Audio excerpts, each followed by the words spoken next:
mga kapatid, let us serve faithfully until He comes. Maglingkod tayo sa Panginoon na may katapatan hanggang sa siya'y bumalik.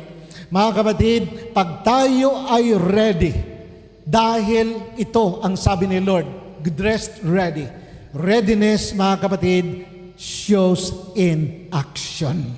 Pag tayo ay ready, ready tayo kaagad na mag-serve kay God. Kaya pag may opportunity makapag-serve kay God, do it. Pag may opportunity na tayo magamit ni Lord to be a blessing to others, do it. Pag merong opening na ang Lord ay sineset up para ikaw ay gamitin niya, do it, mga kapatid. Let us grab every opportunity na binibigay ni Lord sa atin. Sabi nga nila, opportunity knocks once. Minsan lang kumatok ang opportunity. Pag hindi natin grab yung opportunity na yon, pwedeng ma-lost forever na yon. Kaya nga, pag merong someone na, Pastor, may gawain doon sa, sige, punta natin yan. Saan ba yan? Doon sa Arad. Arad. Sinerch ko saan, malayo-layo pala yan. Sige, go tayo doon. Anong araw, anong oras, pupuntahan natin yan. At saan pa? Askelon. Andito sister, taga Askelon. Ang ating Askelon. At kakausapin ko siya mamaya. Dahil nung isang araw, papunta ako ng Jerusalem, ando na ako sa train station. Tinitingnan ko, walang Jerusalem. Puro Askelon, Askelon, Askelon, Askelon. Lord, mukhang Askelon yata talagang pinapupuntahan mo na sa akin. Dahil walang Jerusalem man lang na umano doon sa biyahe ng train. Puro Askelon lang. Kaya mukhang nangungusap si Lord strongly. Mag-usap tayo mamaya, sister.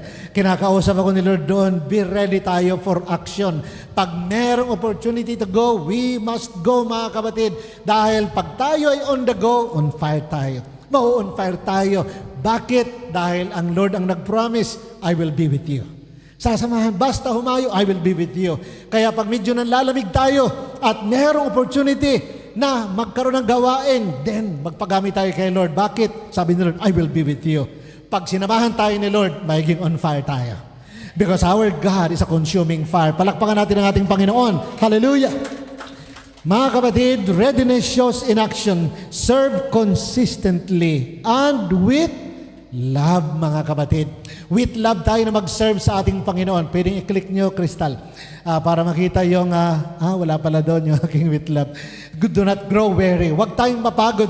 Mga kapatid, physically, pwedeng mapagod. Minsan, napapagod din yung paa ko pag lakad ng ilang kilometers. Kasi pag medyo mga 20 minutes na lakad, ayun, pinapatulan ko yun pag nakita 20, kaya ito.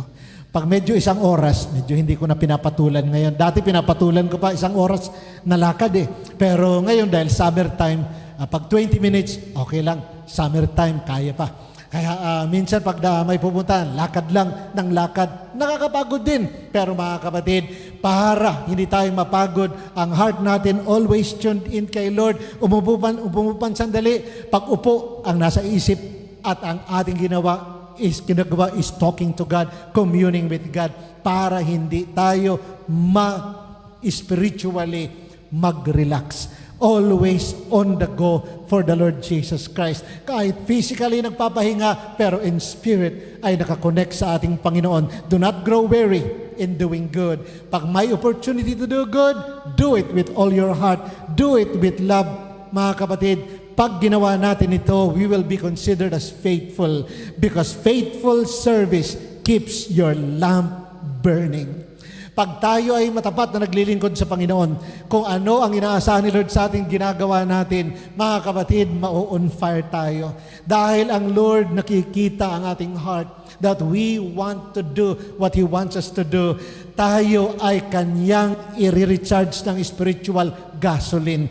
Kung ang sasakyan go ng go, yung may-ari magpapagasolina. Pag tayo ay go ng go, ang may-ari sa atin, gagasolinahan tayo. Si Lord ang maggagasolina sa atin spiritually. Pero pag hindi nag-go ang sasakyan, bakit mo gagasolinahan? Hindi naman nag-go, nakatambay lang. Ganon din naman tayo. Pag tayo ay nakatambay lang spiritually, hindi nag-go, hindi tayo nagsiserve kay God, walang spiritual na gasoline. Pag nagpagamit tayo kay Lord, gagasolinahan tayo ni Lord spiritually para tayo ay burning palagi, mga kapatid. Hallelujah! Palakpakan natin si Lord.